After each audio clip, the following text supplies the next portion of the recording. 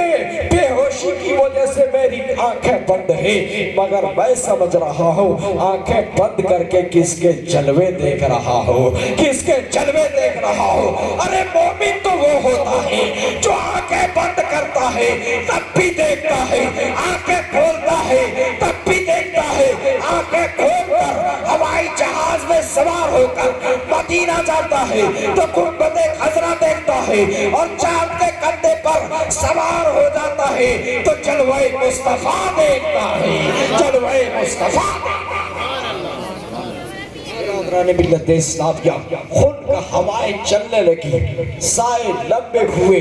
پھر کفر نے ایک بار تمسخرانہ انداز میں پوچھا اے بلال بتا اب تیرا ارادہ کیا ہے؟ پھر بلال کا عشق مسکراتا ہے اور جواب دیتا ہے ابھی سے ارادہ پوچھ رہے ہو، ابھی تو کچھ بھی نہیں ہوا، نکالو اپنے خنجر اور میرے جسم کی بوٹیاں پوری کرنی شروع کر دو، جسم کی بوٹیاں کرنا شروع کر دو، جسم کی بوٹی کٹی ہوئی بوٹیاں پھڑکے گی، ان سے عشق مصطفیٰ کا نعرہ سنائی دے گا اور خون کا جو قطرہ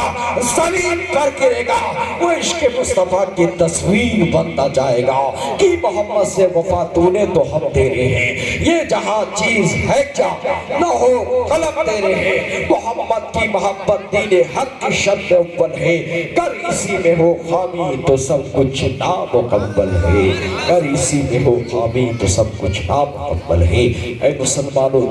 سوچیے، اندازہ لگائیے حضرت بلال نے کتنی بڑی قربانیاں دی ہیں، کفار و مشرکین نے حضرت بلال کو کس طرح ظلم و ستم کا نشانہ بنایا، لیکن ان کے پائے ثبات کو ذرہ برابر لرزش نہیں آ پائی، ایمان پر قائم رہا، انسان پر باقی رہا، نبی کی محبت قائم رہی، نبی کی محبت سلامت رہی۔ لیکن آج ہمارا اور آپ کا حال یہ ہے کہ اگر ہم پر تھوڑی سی مصیبت آ جائے، تھوڑی سی پریشانی آ جائے، تھوڑی سی دقت آ جائے تو ہمارا ایمان ڈگمگانے لگتا ہے، ہمارا عقیدہ ڈگمگانے لگتا ہے، ہمارا پاؤں ڈگمگانے لگتا ہے اور ہم اپنا ایمان برباد کرنے کے تہانے پر کھڑے ہو جاتے ہیں۔ لیکن بزرگانوں نے ہمیں یہ پیغام دیا ہے، ہمیں یہ سبق دیا ہے کہ کتنی بھی پریشانی آ جائے، کتنی بھی مصیبت آ جائے، ظلموں کا پہاڑ پر توڑا جائے، ہمارے ایمان پر آنچ نہیں آنا چاہیے،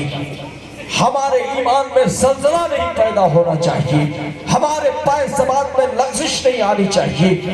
ہمیں چٹان کی طرح ایمان پر قائم رہنا چاہیے، ہمیں مضبوطی کے ساتھ ایمان پر کھڑا رہنا چاہیے، ہمارا ایمان و عقیدہ یہ ہونا چاہیے ہمیں نبی نے جو پیغام دیا ہے کہ ہم سب کچھ قربان کر سکتے ہیں لیکن اپنے آقا کا دیا ہوا ایمان نہیں دے سکتے۔ اے مسلمانوں، اللہ تبارک و تعالیٰ کی بارگاہ میں یہی دعا ہے کہ اللہ تبارک و تعالیٰ اپنے حبیب کے صدقے میں آج رات کی برکت سے ہمارے اور آپ کے گناہوں کو معاف فرما دے، ہماری اور آپ کی بخشش فرما دے، اور جن لوگوں نے اس محفل کو سجانے میں دامے دیرمے قدمے سخنے حصہ لیا ہے، مولا کریم ان سب کو اپنے مقصد حسن میں کامیابی عطا فرما دے۔ مولا کریم ہم لوگوں کا جب بھی خاتمہ ہو ایمان پر خاتمہ ہو، بس انہی چند جملوں کے ساتھ میں اپنی گفتگو اختتام پذیر کر رہا ہوں۔ آخر دعوانا ان الحمدللہ رب العالمین۔ یہ قصہ لطیف فی ناتمام ہے، جو کچھ بیان ہوا وہ آغاز معاف تھا۔ السلام علیکم ورحمۃ اللہ۔